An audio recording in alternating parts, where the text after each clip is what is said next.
ఓం శ్రీ మహాగణాధిపతయే నమః శ్రీ మహాసరస్వత్యే నమః శ్రీ గురుభ్యో నమః హరి ఓం సదాశివసమారంభాం శంకరాచార్యమధ్యమాం అస్మదాచార్యపర్యంతాం వందే గురుపరంపరాం. జై గురుదేవదత్త. పరమేశ్వర స్వరూపమైనటువంటి సృష్టికి నమస్కారాలు చేస్తూ సెప్టెంబర్ 1వ తారీఖు నుండి అక్టోబర్ 1వ తారీఖు వరకు గల తులారాశి వారికి సెప్టెంబర్ నెల మాస ఫలితాలు ఏ విధంగా ఉంటాయి మీకు నేను తెలియజేస్తాను. తులారాశి వారికి చిత్తా నక్షత్రంలో ఉన్నటువంటి 2, 3, 4 పాదాలు, విశాఖ నక్షత్రంలో ఉన్నటువంటి 1, 2, 3 పాదాలు, స్వాతి నక్షత్రంలో ఉన్నటువంటి 4 పాదాలు కలిపి తులారాశి అవుతుంది. తులారాశి వారికి ప్రారంభములుగా అయితే ఒక రకంగా వ్యయస్థానమందు ఉన్నటువంటి రవి, సప్తమంలో ఉన్నటువంటి కుజుడు, అర్ధాష్టమ శని, నెలాఖరు నుంచి అష్టమ రాహువు జాగ్రత్తగా ఉండవలసినటువంటి సమయం అని చెప్పాలి. ఎందువల్లనంటే అర్ధాష్టమ శనేశ్వరుడు తోడు అష్టమంలో రాహు ప్రవేశం కొంత ఉదర సంబంధమైనటువంటి వ్యవహారాల్లో అనారోగ్యకరమైనటువంటి ఇబ్బందులు పడతారేమో, కొంత జాగ్రత్తలు వహించాలి. తల్లిదండ్రుల ఆరోగ్య విషయంలో కూడా కొంత జాగ్రత్త వహించాలి. అష్టమంలో రాహువు, చతుర్థ కేంద్రమందు మాతృస్థానమందు, వాహన స్థానమందు, విద్యాస్థానమందు శనేశ్వరుని యొక్క దృష్టి కూడా జన్మరాశి మీద పడ్డం, అష్టమంలో ఉన్నటువంటి రాహువు, ఏది ఏమైనా సప్తమంలో ఉన్నటువంటి కుజుడు ప్రధానమైనటువంటి ఫలితాలు. సప్తమ కుజుని యొక్క ప్రభావం వల్ల కుటుంబ వ్యవహారాల్లో చికాకులు కలగడం, ప్రతి వ్యవహారంలో కూడా వాదోపవాదాలు రావడం, సోదర సోదరీ వర్గాల్లో కూడా మిమ్మల్ని మధ్యలో ఇరుకున పెట్టి, అంటే వాళ్ళు తప్పు చేసినా అది మీ మీదకి గెంటేయడం, లేదన్నా వాళ్ళు ఏదో తప్పు మాట్లాడడం అది మీ మీదకి గెంటేయడం, ఈ విధంగా జరగవచ్చు. సెప్టెంబర్ ఎందువలనంటే కుజుని యొక్క ప్రభావం వ్యతిరేక. సెల్ఫ్ డ్రైవింగ్ అసలు చేయవద్దు. ఎంత ఎక్స్పర్ట్ డ్రైవర్స్ అయినా సరే ఈ నెలలో సెల్ఫ్ డ్రైవింగ్ అసలు మీకు మంచిది కాదు. కొంత ఈ నెలాఖరు వరకు కూడా అసలు బండి తోలేటువంటి ప్రయత్నమే చేయొద్దు. వాహన స్థానమందు శనైశ్వరుడు ఉన్నారు, ప్రమాద స్థానంలో కుజుడు ఉన్నారు. దానివల్ల వాహన ప్రమాదాలు ఖచ్చితంగా జరిగేటువంటి అవకాశాలు ఎక్కువగా ఉన్నాయి. సెల్ఫ్ డ్రైవింగ్ అసలు చేయవద్దు. దూరపు ఎత్తు ప్రదేశాలకు ఎక్కి కిందకు చూసేటువంటి ప్రయత్నం చేయవద్దు. చాలా జాగ్రత్తగా ఉండాలి. అంతేకాకుండా ప్రెగ్నెన్సీ లేడీస్ కూడా ఈ నెలలో చాలా జాగ్రత్తగా ఉండవలసినటువంటి సమయం. అష్టమంలో రాహువు, మంత్రి నుంచి రాహు ప్రభావం, ఉదర సంబంధమైనటువంటి ఇబ్బందులు కలుగుతాయేమో, రక్త సంబంధమైనటువంటి ఇబ్బందులు కూడా కలుగుతాయి. కాబట్టి ఎంత జాగ్రత్త వహిస్తే అంత మంచిదని ప్రత్యేకంగా చెప్పదగ్గ సూచన. ఎక్కువగా భగవదారాధన బాగా చేసుకోండి. ప్రధానంగా మీరు చేయవలసినటువంటి ముఖ్యమైనటువంటి పరిరక్షణ మీ వ్యక్తిగత ఆరోగ్య పరిరక్షణే ప్రధానమైనటువంటి ఎజెండాగా పెట్టుకోండి ఈ నెలంతా కూడా. ఎందువల్లంటే సప్తమ కుజుడు రక్తకారకుడు, అష్టమరాహు ఉదర సంబంధమైనటువంటి అనారోగ్యకారకుడు. ఇవన్నీ కూడా ఒక రకంగా ఇబ్బందికరమైనటువంటి పరిస్థితులు. ఇవన్నీ దాటాలి అంటే వ్యక్తిగత జాతకంలో ఏమైనా యోగాలు ఉన్నాయా, వ్యక్తిగత జాతకంలో మంచి మహద్దశ నడుస్తోందా, లేదైనా విదశలో ఏదైనా మంచి యోగాలు ఉన్నాయా, మంచి దశ నడుస్తోందా, ఇవన్నీ ఒకసారి చూపించుకోండి. ఈ నెలలో ఖచ్చితంగా వ్యక్తిగత జాతక పరిశీలన చాలా చాలా అవసరమవుతుంది తులారాశి వారికి. ఎందువలనంటే గురుబలం లేదు, రవి బలం లేదు, శని బలం లేదు, రాహు బలం లేదు, కేతువు కూడా 3వ స్థానం నుంచి 23కి ద్వితీయ స్థానంలోకి వచ్చేస్తున్నారు. కాబట్టి ఈ నెల మాత్రం ఎంత జాగ్రత్తగా ఉంటే అంత మంచిది. వ్యక్తిగత ఆరోగ్యం జాగ్రత్తగా ఉండాలి. కుటుంబ వ్యవహారాల్లో ఎంత బ్యాలెన్స్గా ఉంటే అంత మంచిది. అనవసరంగా ఎవరికి సలహా ఇవ్వద్దు. అనవసరమైన వ్యవహారాలు ఫోన్లే మొహమాటానికే కదా అని ఒప్పుకుని నేను చేస్తానని ఒప్పుకున్న సోదర సోదరి వర్గాలతో చాలా జాగ్రత్తగా ఉండాలి. ఇరుకున పడి ఇబ్బందులు పడేటువంటి ప్రమాదం ఉంది.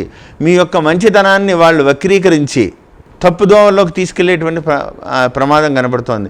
ఎంత మంచిగా ఉన్నా, మీరు ఎంత మంచి మాటలు చెప్పినా సోదర సోదరి వర్గాల తప్పుగా పట్టించి, తప్పుదారిలో మాటలు పట్టించి మిమ్మల్ని ఇరుకున పెట్టేటువంటి ప్రమాదం ఉంది. కాబట్టి చాలా ఎంత తక్కువ మాట్లాడితే అంత మంచిది. మీకు ఈ నెల అంతా ఎంత బ్యాలెన్స్గా ఉండడం చాలా మంచిది. తులారాశి వారికి ఈ నెల సహనం చాలా అవసరం. ఎందువలనంటే కుజుడు 7వ స్థానంలోకి సంచారం, ఆవేశపూరితమైనటువంటి స్థితిగతులు రావడం, విసురు రావడం, ఇబ్బందికరమైనటువంటి పరిస్థితులు వచ్చేటువంటి స్థితి రావచ్చు. కాబట్టి ఎంత జాగ్రత్తగా ఉంటే అంత మంచిదని ప్రత్యేకంగా చెప్పదగ్గ సూచన. ఎంత ఇబ్బందులు ఉన్నా సరే, ఎంత హడావిడి ఉన్నా సరే ప్రతినిత్యము కూడా సూర్యారాధన మర్చిపోవద్దు. సూర్య నమస్కారాలు చేయండి. సూర్యునికి ఆదిత్య హృదయం పారాయణ మిమ్మల్ని చాలా మానసిక ఆనందాన్ని ఇస్తుంది. ఆదిత్య హృదయం పారాయణం చేసుకోండి. దానివల్ల మీకు రవి యొక్క వ్యయస్థితి, రవి యొక్క వ్యతిరేక ప్రభావాలన్నీ కూడా తగ్గుతాయి.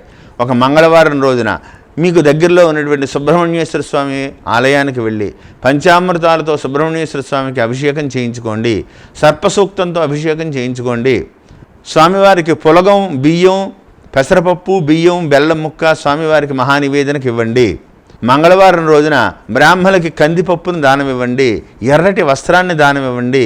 మమ గోచార వేధవశాత్తు సప్తమ స్థాన సంచారిత అంగారక గ్రహ దోష పరిహారార్థం ఆవయో సకల గండ దోష నివృత్త్యర్థం అని చెప్పి సంకల్పం చెప్పించుకుని సుబ్రహ్మణ్యేశ్వర స్వామి అభిషేకం దగ్గర, అదేవిధంగా కుజునికి దానం ఇచ్చే దగ్గర ఆ విధంగా సంకల్పం చెప్పించుకుని దానం ఇవ్వండి.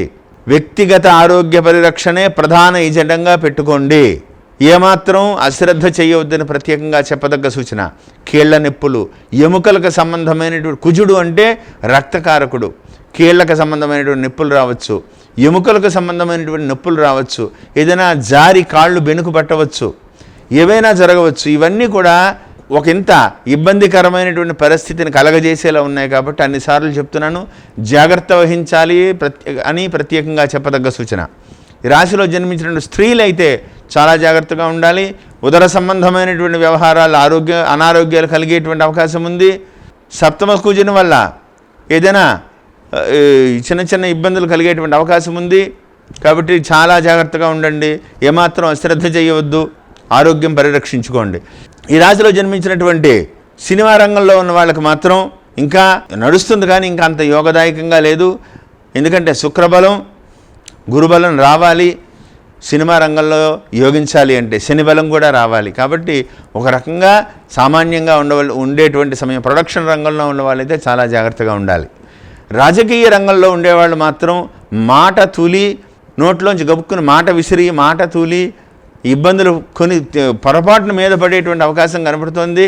కాబట్టి తగ్గి మాట్లాడడం చాలా మంచిది. లేకపోతే మీ యొక్క పదవికే అది ఇబ్బంది కలిగేటువంటి ప్రమాదం కనబడుతోంది. ఏదైనా అవసరం వచ్చి నేను ఛాలెంజ్ చేస్తున్నా, అవసరమైతే నా పదవికి రాజీనామా, ఇటువంటి మాటలు మాట్లాడారో ఆ మాటలు ఇరుకున పెట్టుకుని మిమ్మల్ని కడిగి పాడేసేటువంటి ప్రమాదం కనబడుతోంది. రాజకీయ నాయకులు చాలా జాగ్రత్తగా ఉండాలి. అంతేకాకుండా ఈ రాశిలో జన్మించినటువంటి విద్యార్థులకి ఈ నెలంతా కూడా అతి సామాన్యంగా ఉంది, మైల్డ్గా ఉంటుంది. ఎగ్జామినేషన్స్ రాయలేరు. ఒకవేళ రాసిన ఉత్తీర్ణత అవ్వడం చాలా కష్టం. ఎంతో వ్యక్తిగత శ్రద్ధ తీసుకుంటే కానీ అది మీరు మంచి మార్గంలోకి తేలేరు. కాబట్టి చాలా చాలా జాగ్రత్తగా ఉండి అది అనుకూలమైనటువంటి దిశగా మీరు ముందుకు తీసుకువెళ్ళేటువంటి ప్రయత్నం చేయాలని ప్రత్యేకంగా చెప్పదగ్గ సూచన. ధన సంబంధమైనటువంటి వ్యవహారాల్లో కూడా చాలా జాగ్రత్తగా ఉండాలి. ధనం విపరీతంగా మీ చేతుల మీద ఖర్చు అవుతుంది. ఏం చేశారో మీకే తెలియని విధంగా ఖర్చు అయిపోతుంది. దాన్ని మీరు ఒక మంచి మార్గంలోకి తెచ్చుకోవాలి అంటే బ్యాలెన్స్ వహించడం చాలా మంచిది. ముందు చూపు నిర్ణయాలు చాలా మంచిది. ఏం మాట్లాడితే ఏం ఎదురొస్తుందో అనే విధంగానే ఆలోచించడం మంచిది. ఎందువల్లంటే కుజ సంచారం, రవి సంచారం, శని సంచారం, రాహు సంచారం, బలమైన యోగాలు ఇచ్చేటువంటి గ్రహాలన్నీ కూడా ఈ నెలలో పూర్తి వ్యతిరేకంగా ఉన్నాయి. ప్రతినిత్యము కూడా ఆదిత్య హృదయం పారాయణం, దుర్గా స్తోత్ర పారాయణం, సుబ్రహ్మణ్యేశ్వర స్వామి ఆరాధన, శనివార నియమాలన్నీ కూడా జాగ్రత్తగా చేసుకుంటే ఒక అనుకూలమైనటువంటి దిశగా అడుగులు పడి అవన్నీ కూడా ఆలోచనాపూర్వకంగా ముందుకు పెడతాయి. అయితే తొందరపడకుండా బ్యాలెన్స్గా కనుక ఉండగలిగితే, అంటే ఏదైనా అడిగినా సమాధానం చెప్పవలసి వచ్చినా దాన్ని కొద్దిగా బ్యాలెన్స్ చేసుకోగలిగితే, ఏదైనా ముఖ్యమైనటువంటి వ్యవహారాల్లో కూడా మీరు చాలా జాగ్రత్తగా ఉండగలిగితే ఇవన్నీ కూడా మీరు అధిగమించగలుగుతారు. అంటే మీ సహనమే మీకు ప్రధానమైనటువంటి రక్ష ఈ నెలంతా కూడా. కాబట్టి ప్రతి విషయంలో కూడా కొంత జాగ్రత్త వహించాలని ప్రత్యేకంగా చెప్పదగ్గ సూచన. ఎక్స్పోర్ట్ రంగంలో ఉండేటువంటి వాళ్ళు ఈ నెలలో అసలు నూతన వ్యాపార ప్రయత్నాలే చేయడం మంచిది కాదు. అంతేకాకుండా షేర్ మార్కెట్ రంగంలో ఉన్న వాళ్ళకి కూడా ఈ నెల అసలు మంచిది కాదు, వాయిదా వేయండి. ఈ రాశిలో జన్మించిన స్త్రీ పురుషులందరూ కూడా ఒకసారి వ్యక్తిగత జాతక పరిశీలన చాలా చాలా అవసరం. ఒకసారి వ్యక్తిగత జాతక పరిశీలన చేయించుకోండి. ఏదైనా శుభయోగాలు ఉంటే ఆ యోగాలను బట్టి అడుగు వేయండి. నేను చెప్పినటువంటి పరిహారాలన్నీ కూడా ఖచ్చితంగా పాటించండి. నేను చెప్పినటువంటి దానాలన్నీ కూడా ఖచ్చితంగా చేసుకోండి. దానివల్ల ఇబ్బందులన్నీ కూడా అధిగమించి ఉత్కృష్టమైనటువంటి దిశగా మీరు అడుగులు వేస్తూ ఆరోగ్యాన్ని పరిరక్షించుకుంటూ ముందుకు వెళ్తారని కోరుకుంటూ జై గురుదేవదత్త.